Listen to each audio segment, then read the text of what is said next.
அன்று காலை சூரியன் மெதுவாக எழுந்து கொண்டிருந்தான். வானம் வழக்கத்தை விட கொஞ்சம் அழகாக இருந்தது. காற்றின் ஒரு வித்தியாசமான அமைதி, ஒரு சந்தோஷம்.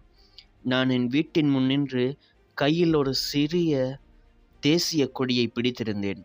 அது பெரிய கொடி இல்லை, ஆனால் அதில் என் தாத்தாவின் கனவுகள், என் அப்பாவின் உழைப்பு, என் அம்மாவின் பொறுமை, என் தலைமுறையின் நம்பிக்கை அனைத்தும் இருந்தது. நான் சிறுவனாக இருந்தபோது சுதந்திர தினம் என்றால் விடுமுறை, டிவியில் பண்டிகை நிகழ்ச்சிகள், அவ்வளவுதான். ஆனால் இன்று அது வேற மாதிரி. இன்று நான் புரிந்து கொண்டேன், சுதந்திர தினம் என்றால் பயமில்லாமல் கனவு காண்றது தான் அப்படிங்கிறது.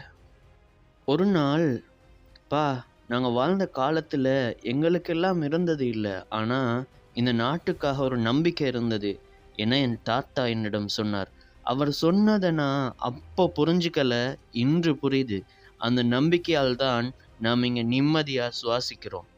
என் அம்மா ஒரு சாதாரண பெண், ஆனால் அவளோட வாழ்க்கை ஒரு போராட்டம். காலை எழுந்து எங்களுக்காக எல்லாம் வேலை செய்து தன்னோட கனவுகளை அவள் எப்போதுமே பின்னால் வச்சவள். ஒரு நாள் நான் கேட்டேன், அம்மா உங்களுக்கு என்ன ஆசை? அவள் சிரித்து சொன்னா, நீ நல்ல மனுஷனாக வாழ்கிறது தான்.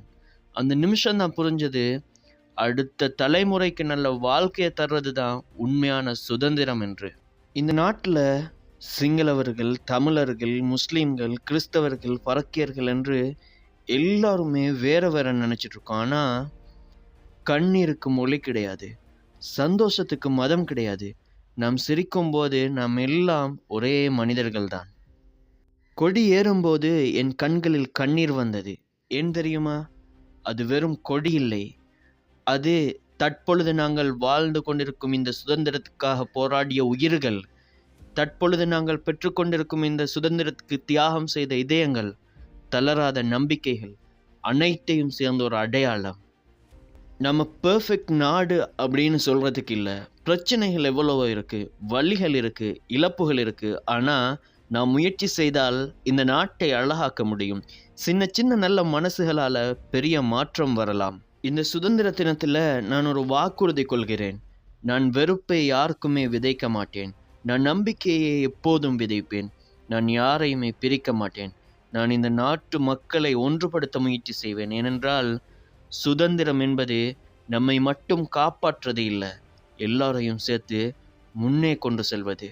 இன்று நான் கொடிய கையில் பிடிக்கல, நான் ஒரு கனவை பிடிச்சிருக்கேன்.